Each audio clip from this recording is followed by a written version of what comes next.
Right friends, welcome back to Capsules. This is capsule number 2 for 30th week and we are going to deliberate on important cabinet decisions. First and the foremost is for passing goods and services tax legislation which was struck up in Rajya Sabha. Cabinet approved two key policy changes. And about goods and services tax, we are going to present separate capsule next week. And this is part of cabinet decisions, and I am not going into the details with regard to goods and services tax. The two important changes adopted by the Union Cabinet are scrapping of the 1% tax on interstate supply of goods. Previously, this 1% tax on interstate supply of goods was kept, and it is against the spirit of goods and services tax legislation, and hence now the Union Cabinet decided to abolish this.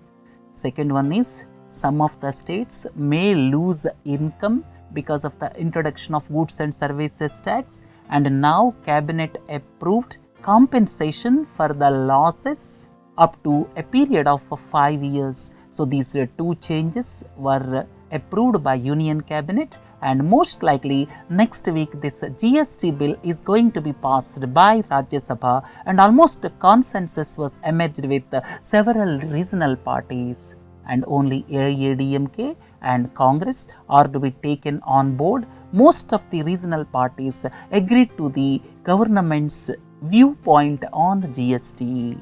And if you look at the second important decision, now individual foreign investors can hold up to 15% stake in Indian stock exchanges or commodity exchanges. Previous limit was 5%, and now Union Cabinet approved the enhancement of individual foreign investors limit from 5% to 15%. And at the same time, please don't forget, overall limit of foreign investments in stock exchanges is 49%, and this decision is with regard to increasing the individual limit from 5% to 15%.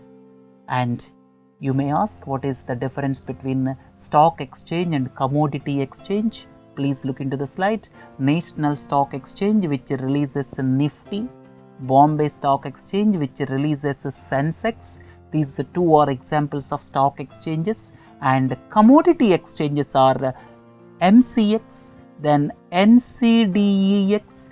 These are examples of commodity exchanges, and this liberalization of 5% to 15% by individual foreign investors will help enhancing the global competitiveness of Indian stock exchanges.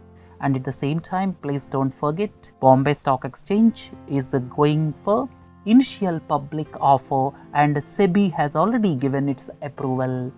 Look into the third one. Cabinet approved abolition of existing guidelines for establishing of joint venture companies by defense public sector undertakings.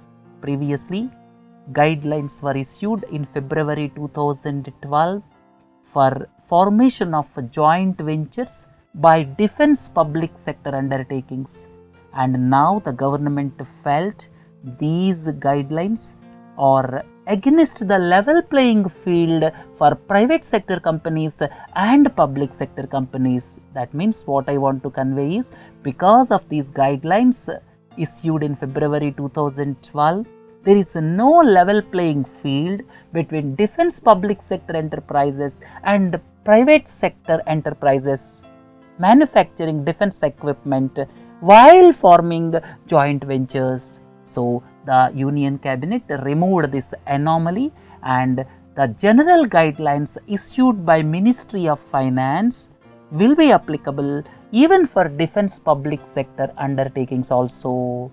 So now defense public sector undertakings have to comply the guidelines issued by Ministry of Finance just like any other public sector enterprises, and there is no special dispensation for public sector enterprises for forming joint ventures.